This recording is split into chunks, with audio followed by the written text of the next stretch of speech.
Hi, so this is my guide to my interpretation of the 5 minute lesson plan. I've got boxes for the big picture and learning outcomes. So these are the key bits of your lesson, just the fundamentals. The big picture just identifies who's in your class, how many learners there are, what kind of issues you've got in there, whether they're starting a topic, whether they're in the middle of a topic, whether you're having to recap something that you've done in a previous lesson that they maybe aren't quite getting, or you're trying to further it and advance their learning. So just explain what the session is, where they're up to in the topic. Learning outcomes, fairly straightforward. That's just a box for it so that they're at the head of your lesson plan and that they just guide everything else.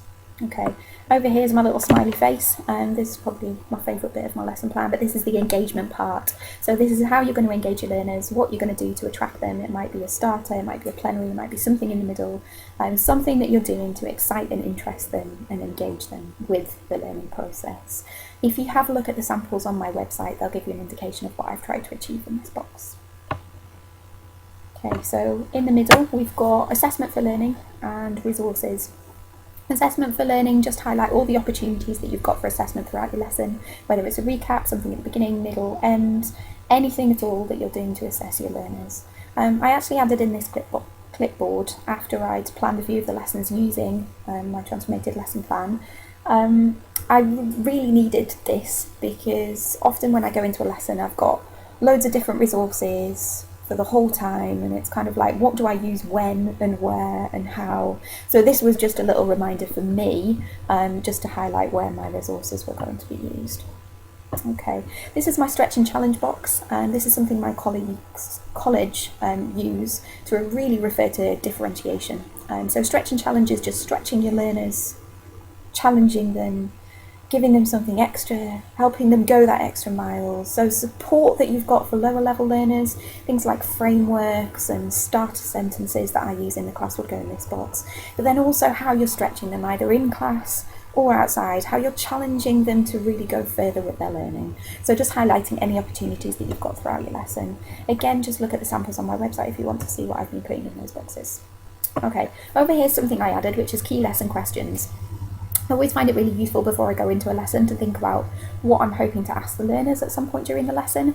If, for example, most of my lessons are going to be analysis, so they're going to be getting to grips with the text, working out why the author has done something the way they have. So a lot of my lesson questions might be, why have they done that? How have they achieved it? How has this piece of terminology led to this effect? So just planning some of those questions and just getting down really to what I want to ask them and what answers I may be hoping for will really help me to formulate the rest of my lesson. So actually a lot of times when I do my lesson planning, I begin with the key lesson questions and move from there. Okay, the final box we've got is stages of the lesson described. So this just runs along the bottom and describes each of the stages of my lesson and what I want to achieve in each. This I'll just do really quickly at the very end of the rest of it, because the rest of it in some ways are the most important elements, and the stages of the lesson will just describe kind of the different points that we're going to have in the lesson, the different junctions, the different changes. And just ensuring that I've got enough pace there, but also enough time for them to develop. I've really found that that's an issue with me, because I include lots of mini activities, but sometimes we don't always have that time for just students to absorb information and really settle. So a lot of my lesson plans now do focus on the stages of the lesson, just to ensure that I've left enough time for that kind of thing. Okay, so that was a really quick review of how my lesson plan works. If you have a look at the samples, and then if you've got any questions, just don't hesitate to get in touch with me. Okay, thanks very much.